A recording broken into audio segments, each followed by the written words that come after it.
বাংলার ব্রতকথা গ্রাম বাংলার এক চিরন্তন সম্পদ। একটা জাতির শিকড় হলো তার সংস্কৃতি।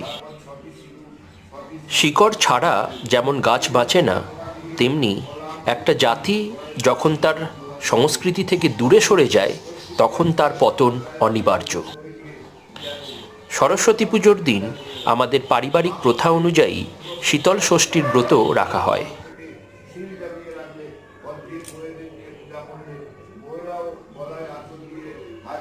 ছোটবেলায় মনে আছে, আমরা এই ব্রত কথা শোনবার জন্য মুখিয়ে থাকতাম।